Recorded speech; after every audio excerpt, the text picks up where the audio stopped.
Le principal enseignement aujourd'hui, c'est qu'on a quand même une situation politique totalement inédite avec un gouvernement battu aux élections législatives qui n'a pas varié malgré ça d'un iota sur son programme. Le discours de politique générale de Mme Borne la semaine dernière l'a bien montré. C'est le programme d'Emmanuel Macron, rien n'a été changé, qui est un gouvernement en quelque sorte qui n'est pas légitime du point de vue de l'Assemblée, puisque le vote de confiance n'a pas eu lieu. Alors nous avons choisi de permettre en quelque sorte ce vote, puisque vous savez que le vote de confiance, c'est le vote qui permet aux députés de se positionner normalement. Voter pour la confiance, vous êtes dans la majorité, vous votez contre la confiance, vous êtes dans l'opposition.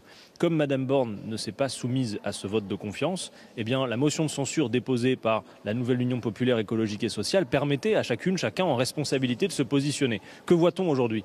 C'est que les députés du Rassemblement national, Mme Le Pen d'ailleurs n'était pas là, c'est-à-dire qu'à l'heure de potentiellement faire tomber le gouvernement et sa politique de brutalité sociale, Mme Le Pen est à la piscine sans aucun doute et ces parlementaires ne votent pas la motion de censure.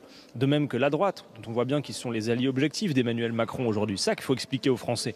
C'est ce qui s'est produit aujourd'hui. Il y a donc une force d'opposition claire, nette. Nous respectons le mandat qui nous a été confié. Le mandat qui nous a été confié, celles et ceux qui ont voté pour nous, qui ont voté pour notre programme, n'ont pas voté pour qu'on accompagne la politique de brutalité sociale et d'irresponsabilité écologique d'Emmanuel Macron. Donc il y a cette opposition. On aurait pu imaginer que les autres groupes d'opposition se saisissent de cette motion de censure pour empêcher le gouvernement de continuer sur la même feuille de route. Ils n'ont pas choisi de le faire, ils sont donc objectivement leurs alliés aujourd'hui. Un mot quand même sur votre stratégie, motion de censure donc rejetée aujourd'hui. Un mot aussi sur le chahut que vous faites régulièrement, vous êtes critiqué pour cela. Il y a eu du chahut aujourd'hui quand Elisabeth Borne a pris la parole. Il y en avait déjà. Quel chahut vous avez vu aujourd'hui dans l'Assemblée ?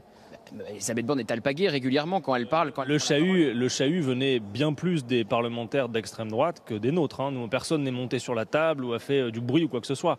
Donc non, c'était plutôt tranquille en réalité.